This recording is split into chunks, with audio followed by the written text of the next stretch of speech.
It's time for Rosé All Day and Juleigh's a Mess, where we talk about current events and living in an intersex life.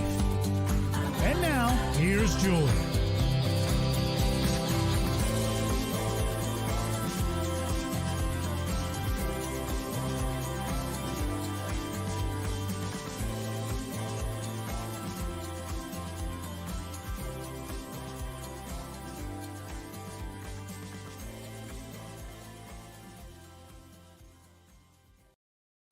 Good evening, everybody. Welcome to this week's installment of Rosé All Day, Juleigh's a Mess.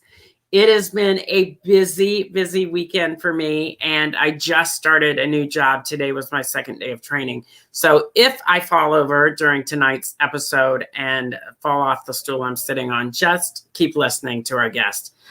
It'll all be So my wine this week, I'm very excited because I decided I would drink this week. I haven't had rosé in a couple of weeks. And my choice this week is by Ménage à Trois. Yes, I was feeling it. It's a rosé from 2019. And I've already been drinking it, but I'm going to take another sip just for the purpose of trying it along with you guys. I like it. When it comes to rosé wines, it's got a great bouquet. It smells amazing. What people tend to like about rosé wines is that they get the flavor of the white, but just a hint of the red. It marries those two beautifully. I highly recommend it. I'll probably drink the whole bottle before the end of the show, right? Because that's what it's about. That's what it looks like, everybody. So I got it at Publix. It was under $11, but definitely go out and try Ménage à Trois.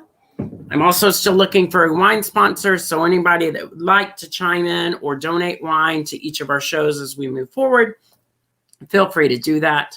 But that came from my own wallet, and that's what I'm drinking tonight. So guys, our show's going to be a little bit different for those listening at home and watching because our guest tonight, I'm thrilled to have, but I didn't really know them until this week. So we have blazing like Blazing Saddles. We have Blazen Bloom with us this evening. Hi, Blazen. Hey, Julie. And go ahead and tell everybody a little bit about yourself. And then I can say that his aunt knew that I was looking for podcast guest. She reached out. She follows me on TikTok and I think on Facebook. And she said, oh my gosh, you have to have them on your show. So here we are. But go ahead and tell us a little bit about yourself. Yeah, so for starters, I suppose, I'm Blazen. I use they, them pronouns. I'm non-binary, and more specifically, I'm gender fluid under that umbrella. And I live in Chesapeake, Virginia, which is in that southeastern corner, Hampton Roads. If you're in the military, you probably know where it is because Norfolk is a huge naval base. But I'm a recent high school grad. I'm in my first year of college this year, and I've been a huge advocate in my community. Most recently has been on the issue of trans rights in my former school system. Now, at the time when I started, it was still my current school system. But, that's bare bones about me. And the great thing about having him on this week is a lot of people, gosh, even in my advocacy for intersex over the last year, 2 years, as long as I've been doing it, a lot of people, as these new terms start to come out to identify people, they are just, and I'll say it, I don't know tons about the non-binary community. So I'm thrilled to have you on this evening just so we can ask questions and we can have that dialogue open up. Go ahead, and for the people listening at home and watching us currently, tell us the definition of non-binary. Well, non-binary in its simplest form is just really something that identifies somewhere outside the binary, where gender you see is male, female, is something that identifies outside of that. Now that it can include in some extent identifying partially or leaning more towards that male spectrum, more towards that female spectrum, or even fluctuating on a day-to-day basis, but you don't identify strictly in one of those two gender identities. So, and we had said it, you said you feel more gender fluid. I had actually said to you before the show started, and it's kind of been one of my questions for a while, is gender fluidity or gender fluid is a term that I grew up with, and it meant basically that, right? You didn't identify as one or the other, and you dressed as both, and you kind of present as both. And I was told this weekend that that's not what non-binary is. So I wanted to get your thoughts on that, because that's where it becomes confusing for people. Yeah, so this is definitely something I've had to learn over the past few years. You know, the whole idea of non-binary I wasn't even aware of till like my high school, and so into my high school times. So I really didn't, you know, I always thought of myself this way without, you know, being able to understand it. But, you know, as I explained with non-binary, it's this more broader, more general structure or umbrella in which some people just choose to identify as non-binary. But some, you know, there are more in-depth terms. For me, I use gender fluid because I feel from day to day I can feel more masculine, more feminine, more androgynous, or more non-binary in a sense. You know, from, you know, I vary in how I feel. Now, some people, they may not have any attachment to gender. They may not see themselves as a gender at all. They may identify themselves as a gender. That still falls under that non-binary umbrella because that's not male, that's not female. And some people, a few of my friends, will be a demi-boy or a demi-girl. And what that means is there's some cross. They identify as like sort of like two gender identities. They identify, you know, demi-boy, boy or male and something else. And with a demi-girl, it's girl and something else. Now that could be non-binary or some other gender identity under this shoot of a non-binary. There's plenty of terms out there that help take a nuanced approach to it, because gender really can be nuanced in how we personally experience it and how we choose to express ourselves. Well, and we say all the time, especially with intersex, where a lot of people will say, oh, well, I'm intersex. And in advocacy, I'll be like, well, how are you intersex? And they'll say, and I'll be like, that's not intersex. You know, for intersex, you have to have a chromosomal or genetic variation, which puts you on that spectrum in between XX and XY. Now, non-binary sounds absolutely like a spectrum as well, because you have all these subsects, right? And that's what we were saying. Gender fluid's kind of a subsect. Demi-boy, demi-girl would be a subsect. What, as you advocate for your community, what is something that frustrates you? I think it's important that people really realize that with gender, this isn't, you know, when it comes to sex, it's really simple. It's just based on chromosomes. It's really easy to identify. Gender isn't that simple. Gender ultimately comes down to how we choose to express ourselves, because it really is a societal construct. Sex is more of a medical, genetic thing. Gender is more of a societal thing that we've created. And, you know, you can see throughout history with different cultures. Some it's more binary. You see that a lot in Europe, or predominantly in main European culture that's become dominant in our world. But even looking at some indigenous American cultures, you have like third, fourth, fifth gender identities. So it isn't this thing where, you know, male sex is male gender, because that might not be how we choose to express ourselves. And so, you know, these two things, while they can correlate for much of the population, that isn't innately, you know, one means the other. Right, which is important. There's another TikTok creator that I follow. Alex is their name. And I can't think of his last name right now, but and that's where people, and I just want to specify, that's where kind of pronouns come from and everything else. It's all kind of in that same ball of wax. And even myself will sometimes be thinking in the intersex form, and we all slept, right? So that's why people will say, what are your pronouns and how do you identify? And that's why that's important too. A stranger may look at us as one thing, and that's not at all how we identify or choose to show ourselves to the world. So that's why those things are important. And I will probably slip 1,000,000 times tonight, like I just did. Anyway, Alex had done a TikTok the other day, and they were asked, can I be non-binary and identify as heterosexual? And Alex's response was, well, yes, because you can be whatever you want to be, and you can identify however you want to identify. don't know. I just thought of that. I was like, I'm going to add that. Yeah, I think fairly recently somebody actually asked me, how does, people who identify as lesbian but also being non-binary, and, how does that work? And I think a lot of it comes down to sometimes when we look at sexuality, it's based on, how we look at ourselves. Do we base that off on our sex? Do we base that on our gender? Do we, so really when it comes to sexuality, again, it's how we choose to identify. Sexuality is something we experience, and it can be hard, especially in the non-binary community, to really find terms when it's based on this sort of binary of male sex and female sex. So ultimately, I'd say it comes down to which you feel best describes your situation. And I think too with that, somebody had said a couple of years ago that they were non-binary and a lesbian, and the retort that somebody had in public was, well, then you're a female. And the person said, well, how do you figure? And they said, well, in order to be a lesbian, you have to be a female.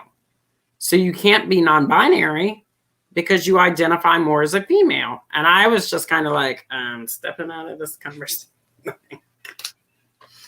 But yeah, I think especially when we have like these genders where you lean more towards one end of the binary spectrum with gender, if you lean more masculine, you lean more feminine, that especially I think can influence you. So when you're more leaning feminine, especially if you have a female, the female sex chromosomes in a female looking body, that it's a lot, you may be more comfortable identifying as a lesbian because you feel more in tune with the female gender than you do with the male genders, and the female sex than you do the male sex. And I always say this is a vessel anyway. I mean, really, the important part out of all of this is what's inside and what resides inside. And that's why I say when your body dies and you die, this doesn't go anywhere. Your life spirit does. So really, you really can identify however you want to, and you can make your vessel into whatever I told somebody the other day, I said, remember when we were growing up and you would get your school books for the new year, you would wrap them in brown paper from the grocery store. This is going to sound really weird to you since you just graduated high school. Jody's probably like, I remember that.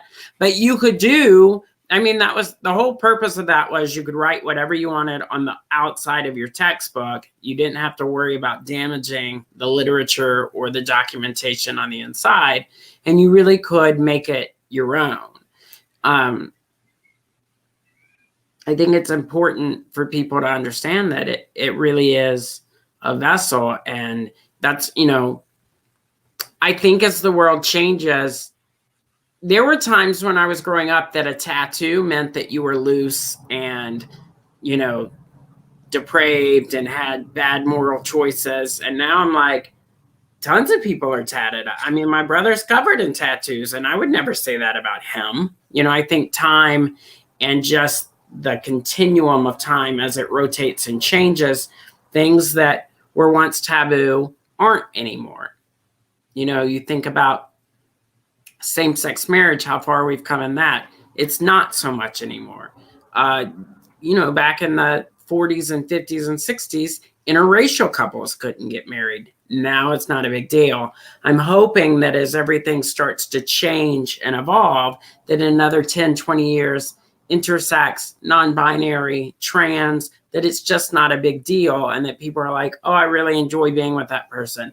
Oh, it was nice having lunch with a friend. Like, I just hope that it gets to this place where we're not having to put everything in a box, because that drives me nuts, even as an advocate for intersex.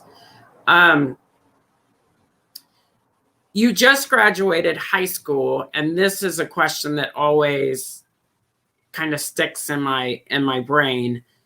How do you feel that your 4 years went in high school? Did you have a lot of pushback? Are there a lot of people that are starting to identify in different ways? Was it hard for you? And that's kind of a 3-point question, but. Yeah, so like as I mentioned earlier, I really didn't start learning that I was, non-binary. I didn't start identifying outside until my high school years. So it was, I want to say probably sophomore year that I first in this whole journey, I came to consider myself as a demi-boy. I still felt some in touch with with the male sex and the male gender, but I never felt this sort of sense. And I think I wasn't very comfortable sharing that, mostly because society, at that point in time, and even today, that non-binary isn't really this common thing. And so it was like this, it felt right, but also that I was doing this thing that I had no idea anybody else felt this way. Nobody I could relate to. No big famous people, no friends, no family, no nothing. It was just me. And so for most of my high school, career, I really didn't, I was closeted. I wasn't comfortable sharing. And I went through these, phases, you could say, as I, further understood my own gender. I went from being a demi boy to, I used to identify as agender. And then my senior year is when I came across, I decided I was more just in general non-binary. That is the groundworks that we're building off of. And I was also, but, I do have these tendencies to be more feminine feeling. And I do have these days where I really am not in tune with my masculine side. And I really, really am repulsed by he, him, even though, most days I'm either not bothered or, I can be affirmed by it. And, at that point in time, senior year, COVID lockdown, 2 other classmates, I found out that school year that had also, come out to me or more publicly that they also were, their pronouns and their gender weren't their same sex. So I think as society's come along, even in the past few years, it's become through some form of education, through some form of spreading knowledge, people have, we've been connected to these, the idea of our gender can not only be different from our sex, but can also be outside of this binary of gender that we've conceived for most of our lives. And so I think that really just, I think as we moving forward, it'll just be a more commonplace thing for our, our younger kids, the ones who are still in school, as they're more accustomed to it as society moves and grows and evolves. But for me, I mean, it wasn't the best, but it could have been a lot worse. I don't feel as much that I would have been bullied as, I don't feel I would have been bullied by that many people as much as it just felt weird being the only person that felt this way. And then this is an important question just coming out of that topic. A lot of people, intersex, non-binary, on the spectrum, will often run into bullying. So how did you deal with that if you came across any of it? See, bullying is something that in hindsight I came to realize. I've always had this sort of darker humor, the self-deprecating humor. So I was interpreted in like good faith. It wasn't meant to be like, it was negative, but the intent behind it wasn't negative. So I always just like took it and just, shrugged off the shoulder, like, oh, it's just, playful, I know for a lot of people that isn't the case, but for me, I was just, I suppose, lucky enough to have that sort of mentality of, most of these cases where I can just shrug it off and not think of it too much because, I didn't really care too much in that sort of sense. But, that isn't something that most people can do, for at least from my understanding. Your aunt, Jody, who I had mentioned, she puts us, she just said, "You're such a bloom." She said, "You're totally like me." So a lot of people often ask me if my family's supportive. They are. They always have been. I often say when it comes to intersex and what I've gone through, my family has been in the same storm, different boats. I love that saying because it's very true. We have found out kind of the same things as my life has progressed at the same time. But obviously, they're going to have a different feeling about it because of how they raised me. Or do you have I know your aunt sings your praises. I mean, absolutely adores you and lifts you up and supports you. Is your family like that in general, or do you feel like you've had a little bit of struggle with that? So it's a bit of both. On that side of the family, she's been great.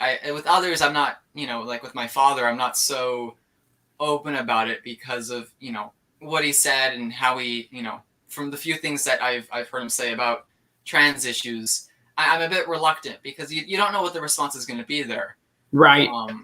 My mother, or my parental figure, she any pronoun, she's agender. She I suppose by that whole introduction has been supportive. She was the one that introduced me to this whole idea of gender outside the binary. And on her side of the family, her parents not at all would really be supportive, but the people by and large, people I'm closest with family wise are generally supportive. But it definitely is a challenge at times, just trying to figure out where people stand, especially in this society where it is now and being polarized on this issue. It's like, but as your child or as your a family member, how would you feel about this if I came out to you? So it's I definitely have people I can go to. It's just not always that I feel the most comfortable coming out when I don't exactly know where they stand on the issue. I think maybe your dad mentions it or says those things sometimes because inherently he might think that you would want to share something with him. I know with my parents, when I was growing up, and I tell people all the time, my uncle was gay. He was a newscaster in Dallas, Texas in the 80s, and he ended up committing suicide. And mental health is absolutely important anyway. But then on top of everything we're going through, I think it's super important to make sure that you have checks and balances within your own life. I'd heard my parents say some things as I was growing up, some of it out of just not an open knowledge of what really that meant in the 80s. And of course, you think about AIDS and everything else that was so prolific back then. I was scared. Even when I thought I was a gay man, I was scared to come out. And I had actually said in college, not coming out. Unless I'm asked directly, I'm not coming out. And then my mom had said at one point, she goes, "Do you think you're gay?" And I was like, really? Seriously? Like that's your response to me saying I'm not coming out? So I remember saying to my mom, I was like, "I don't know." And she collectively sighed. And I said, well, I do know. I am, because I didn't know anything more about the XXY at that point in time. Now I can look back on that situation. No, I'm not. I've always liked straight men. And because I am both male and female, genetically and chromosomally, it's a wash for me. But we talk about that all the time because when I went back to them and said that the medical community wants me to transition, she was like, "Oh, crap." She was like, "Remember when you were just gay?" But that's her. Do you know what I mean? That has nothing to do with me. That's the way she was raised. And that's kind of all of her worries and everything coming to head. And so I think even in regards to you and what you just said about your dad, I think he probably knows. And I think at some point you'll have that conversation when you're both ready, and you might be surprised at his answer, because oftentimes, and I tell this to people that are even listening at home, people change.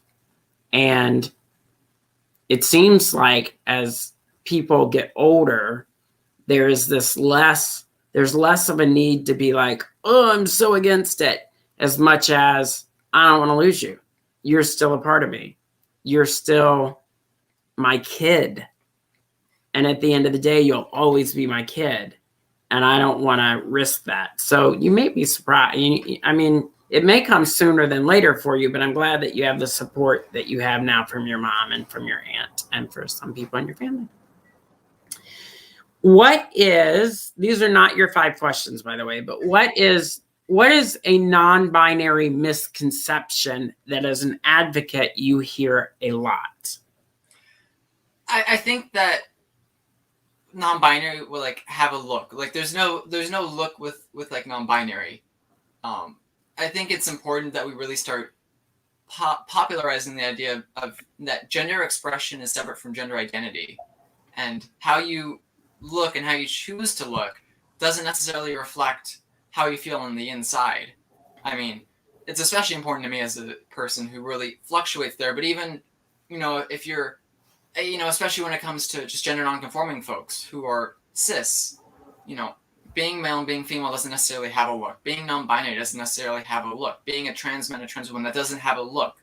You can feel that way and choose to dress in a way that would be completely opposite from societal norms. Now, we typically associate the way we appear with the way a gender is, but that's just not the case. Non-binary people don't have a non-binary look. Right. We just are. You're just doing your thing in your moment. Yep. Right. Okay. It is about 7:26, so we're doing well on time.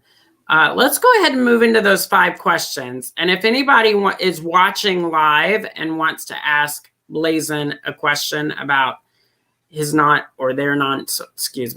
non-binary life, feel free to chime in and do that. And we will absolutely read those. And thank you for everybody that is tuning in, because this is huge. And my whole thing is, it's always important to educate, because education on any platitude can change perceptions. And that's absolutely what they are trying to do. I'll just drink more wine.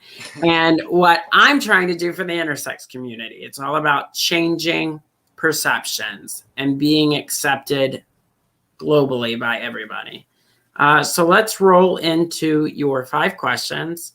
Let's start off with something easy that really doesn't have to do with non-binary anything. What is your favorite curse word? Oh, geez. You see, I've actually started to diversify in recent years. And instead of curses, I really like words ending in "un," so I can really say it in short succession. So you baboon, you cocoon, you doubloon. I really just, like that "un." It's just, fuck is like always just an always easy one to go for. And it's probably my go-to, but I like the more creative insults that, have some personal touch and flair to it.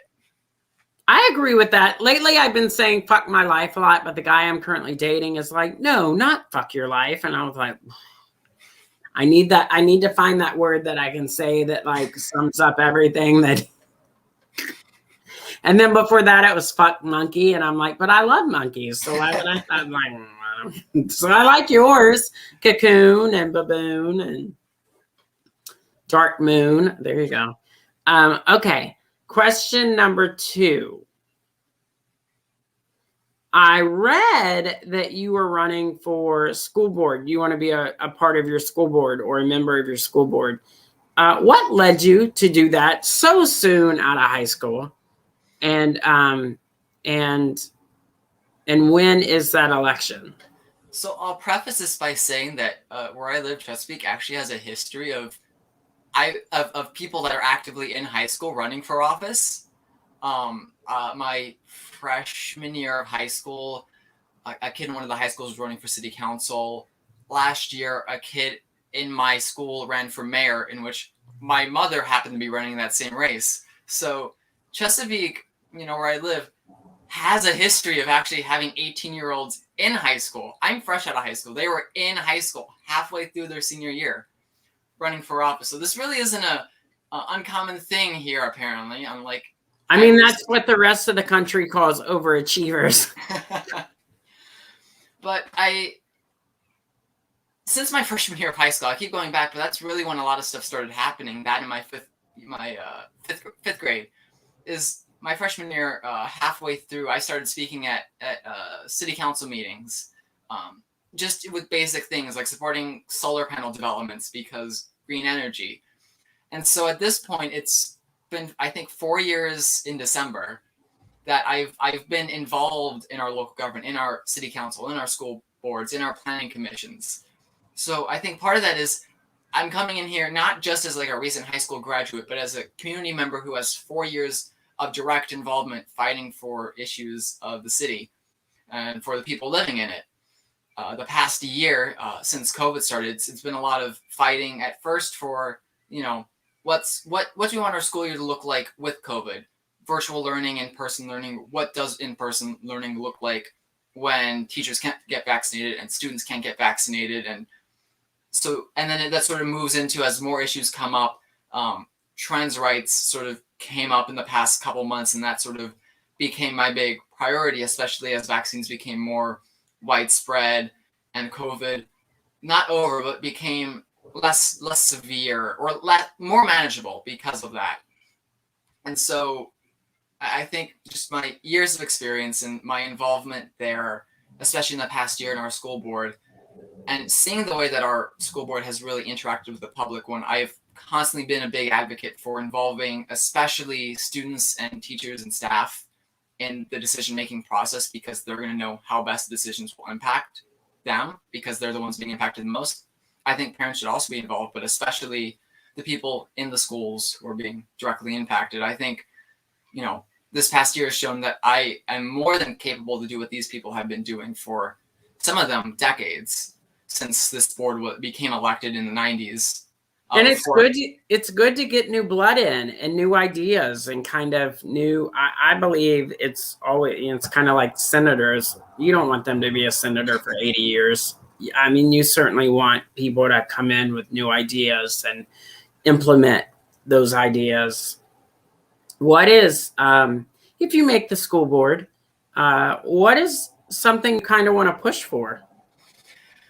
There's really a lot I like to see, but I think my priority, as I was mentioning, is getting more involvement in the process. There's actually a provision in our state code. Virginia is a Dillon Rule state, which means that most powers localities have to be given from the state government. So there actually is a provision in state law that says school boards can have student representatives on their school boards, non-voting or anything. But I think, something as basic as that, having students there to be like, well, as a student, I think this policy could be better here, it could be better there, to make sure it's implemented more effectively or has the correct intent. I think policies like that, where we're, like that and others similar, such as, even having focus groups and surveys, we only had 1 or 2 over the past year as everything got changed. So I think having those more commonly, more inclusively, more well publicized, and annually or semesterly, just so we can really be engaging the people who are, affected, and see what do they think, what are the problems they have, and how can we as a school board really be trying to make sure that Chesapeake and our school system really is the best it can be. Virginia is currently going through their gubernatorial election, right? And there's been a lot of talk in the media about education, as people are trying to decide whether they want to vote Dem or Republican in that race. It seems, on some of the issues coming up educationally, it's either one or the other. Like you've got some very strong opinions in that state when it comes to education. So do you feel personally that you're going to have some backlash as you've started to run, or do you feel that people for the most part have been very welcoming? Because you said you've already been in the government situation kind of 4 years in some form or capacity. Do you feel like are you seeing pushback? Do you feel like you're getting some? And then how do you avert that? Even before I decided to run, we already were seeing the pushback as critical race theory, trans issues, things like that started getting pushed. That was, I would say, about summer that sort of became an issue in our school boards. Before I ever came across this decision, those certainly factored in. And I think it's interesting. I think these people, I don't want to other side, but I think, a lot of it comes down to parents do want to be involved in the process. That's a lot of what we've seen. And I don't think there's anything innately bad about that. I think they should be, yeah. I think we should acknowledge that there are people who are professionals in these fields that, should also be included in these conversations when it comes to writing curriculum, when it comes to implementing these policies, because they understand mental health better. They understand education better. They understand what the workforce needs better. So I think, parents shouldn't be the sole ones in control of curriculum and control of our school systems, but they're also the parents. I think they should also be involved in the decision-making process. And I think that's where a large problem arises, is where it seems to be one or the other, where parents, at least that's been portrayed by the media, is that either it's parents have no control or parents have all the control. And I think where we would bridge that is somewhere in the middle, where parents should have a voice. They should be able to, say what they think as the parents of every student, or the caretakers of, all the students, the hundreds of thousands of students, if that number's right off the top of my head, that are in our school system in Chesapeake. So I think, moving forward, a large part of it, it really is saying, well, why do you think that? And what would you like to see? Not just this is a problem. Because, like when we look at critical race theory, that isn't being taught in our schools. But the issue they have is the curriculum. So it's trying to clarify what exactly their problems are, and then working to understand and come to compromise and include them in the decision-making process first and foremost. When parents have problems, they really should, be able to have them addressed, even if they may not like the answer. It's a good response. I like that. Okay, mixing it up for you. What is your favorite kind of dessert?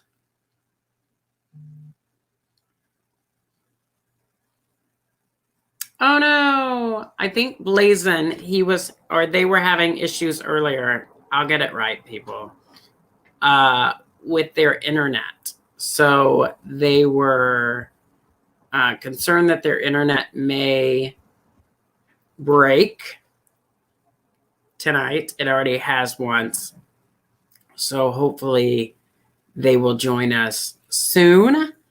But yes, the gubernatorial race has been going wild in Virginia. There's been a lot of talk about critical race theory. You can read more about that online.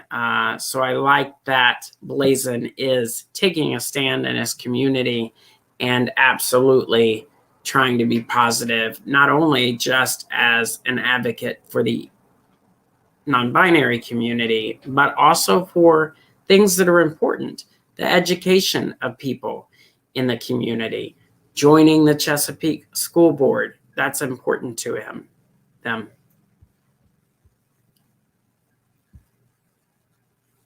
Let's see. Jody, I agree. We should all work together. Oh, here we go. And you're back on. Yay. Yeah, I don't know what happened there. My internet. I don't know what happened. It's because we're talking about the race in Virginia. It could be a conspiracy theory, right? Okay. Your last question was, what is your favorite dessert? What's your go-to dessert? Yeah, I was starting off saying I'm not a big sweets person. I never really had a sweet tooth. So usually I go for seconds and thirds, but I feel like I'm not too fancy, a slice of cake or maybe a slice of pie or some ice cream. I'm not too cultured per se when it comes to desserts. Just that's what Jody just said. It's a conspiracy. That's what I said, girl. That's what I said. It's a conspiracy. Shut them down. They're talking about critical race theory and trans. Okay, so not big on the dessert, but you would go with cake. Well then, and you said you'll always go back for seconds and thirds. So what is your favorite food? Anything potato based. I love potatoes. If it's a potato soup, if it's just a baked potato, anything and all things potato. Jody said, this is why we've always gotten along. She's talking about me and her because I'm like, it's a conspiracy theory. So potato based. Well, that's good. So gnocchi, you probably really like gnocchi then too. Don't have it too often, but I do enjoy it. Oh, I like potatoes too. I'm a meat and potato girl. Not always meat, but I can definitely do mac and cheese.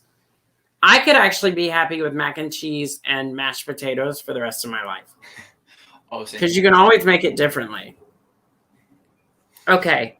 Question. This will be your last question because I've had fun asking all these questions. Where do you see yourself? Where do you see yourself in 10 years? And where do you hope to see advocacy for non-binaries in 10 years?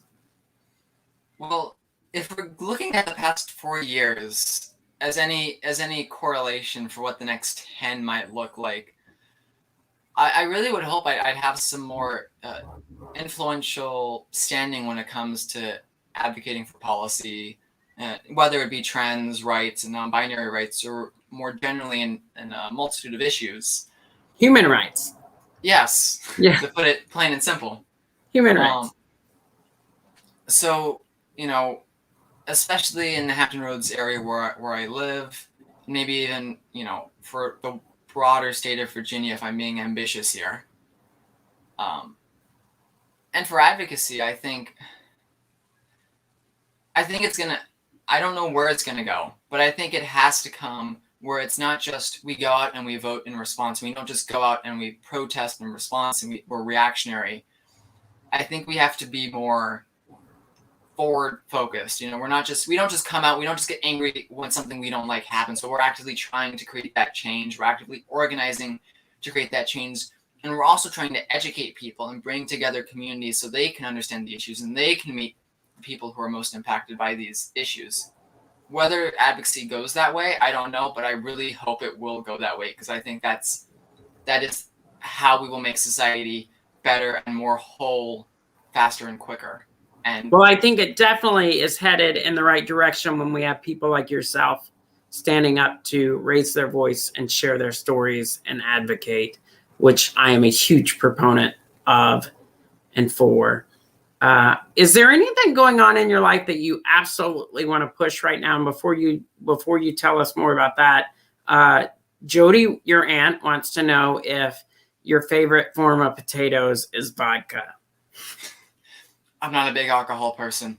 No, Jody. No, Jody.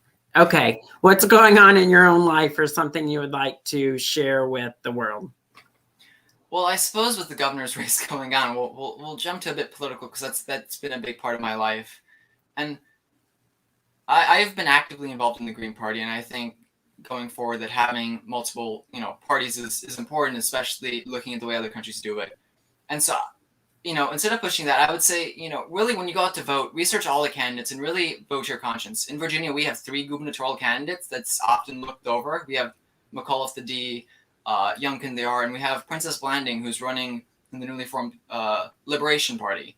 So I think when you go out to vote, if when you're trying to push society forward, it's also about voting for who you think's best, not voting for this person because they're not that person, but voting for this person because they represent you best.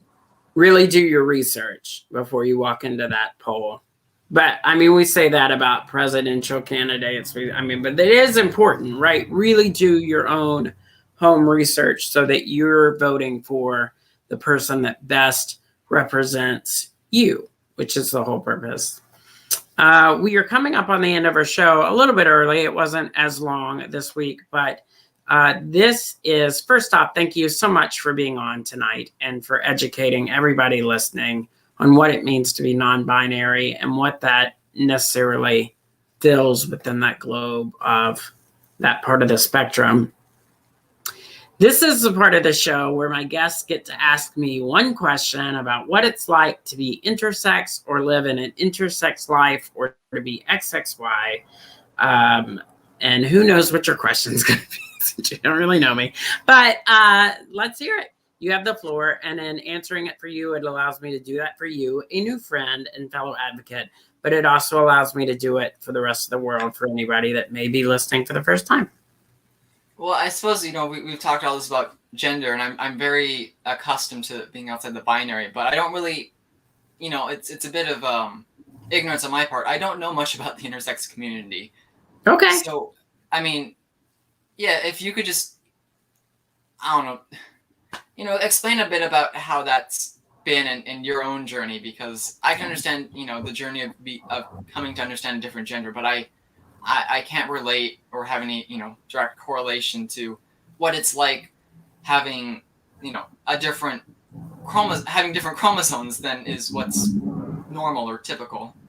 So a lot of people within our community sometimes refer to themselves as X-Men or alien-esque in a way, or, as more and more become in tune with reading documentation and literature from the centuries over, now they're starting to be a little bit of a power and saying, oh my gosh, in other centuries and other countries, intersex was often recognized above the gods in Greek literature, two-spirit in Native American. Essentially, you have extra chromosomes, can be anywhere from 1 You can have 2, you can have 3, or genetic variations. So that may be in your DNA, that may be just in your tissuing, but essentially you have genetic variations or extra chromosomes, and that's what makes you intersex. For myself, I was born XXY. I have an extra X chromosome attached to every single one of my chromosomal pairs, making me 47 XXY, where say somebody that's cisgendered or endosexed would be 46XX or 46XY. So basically at birth, even though we did not know it, I did not have enough characteristics or sexual traits to be necessarily one gender or the other, because you're almost a hybrid of both. And what does that mean? It's a spectrum. It means so many different things. For me personally, I was born with half a uterus. I had 1 ovary and 1 testicle. I had half a pancreas, because it happens during the developmental stages. And people are like, half a pancreas? Well, underdeveloped, right? Underdeveloped uterus. My uterus, I didn't have fallopian tubes. I had 1 ovary and 1 testicle, underdeveloped, and then a partial uterus. When I look at my MRI, it's very like, it's a uterus, but it's not a functioning one. And it's just very different. And then I had a cervix. On the outside, I presented as a boy, but then at 17, 16, 15, puberty, I grew breasts. So then you're like, well, is he just fat and lazy? No, I mean, that's what they would tell you. He needs to work out more. But then you start to find out it's more than that, right? We don't have enough testosterone in our body to necessarily support that we're masculine. Some of us have loads more estrogen. Some of us need more estrogen to deal with all the issues we get. And then sometimes when you're on that intersex spectrum, you're akin to being set up to literally suffer from everything that a female may suffer from and everything that a male may suffer from.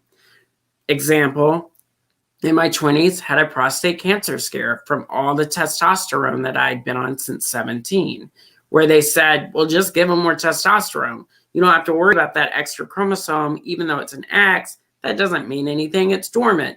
Just pump him with more testosterone and he'll masculinize out. But by 22, that gave me a prostate cancer scare.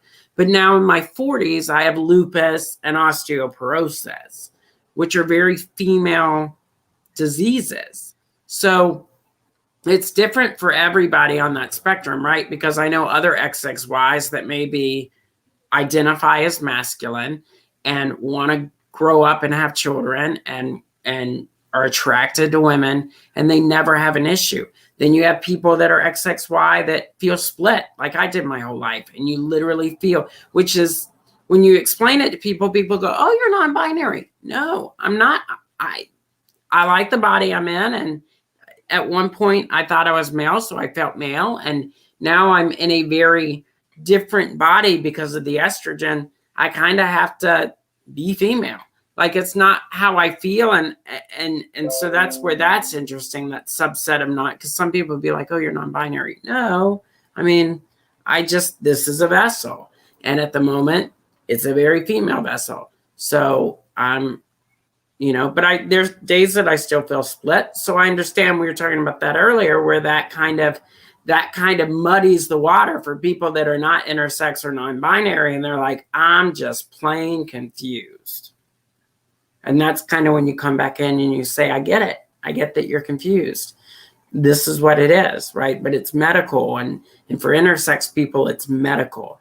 And a lot of intersex people don't have the option, because the decision oftentimes, if we're saved, is a word I like to use, right? If our parents step in and say, no, you're not operating on them, or no, I don't want to do that to them. I want them to decide when they get to be a certain age, and we've seen what their medical is, right? So for those of us that have been saved in that form, it's different, but it's medical, right? But there are a lot of people in the intersex community that are not saved. And a doctor will walk in at birth and say, oh, they have ambiguous genitalia, pick a gender. And then we're going to do everything in our power to make sure that you raise that gender. But then when the intersex individuals become 13, 14 and start to go through puberty, Their body may say, that's not at all how I identify. And now you've done all of this surgery and things to me that I can't go back and change at this point. So then that adds on a whole nother layer, and that adds on the mental. And then a lot of them often commit suicide. So the struggle for me, even though I've had to go through a lot of challenging hurdles, I also feel that people on this earth do not get to leave this planet without going through something cataclysmic. And this is just mine. This is part of my journey. So, but it's hard watching other people that are intersex struggle with decisions that were made for them. And how are they going to get through their adulthood, having to deal with things that were changed and robbed of them in their adolescent years.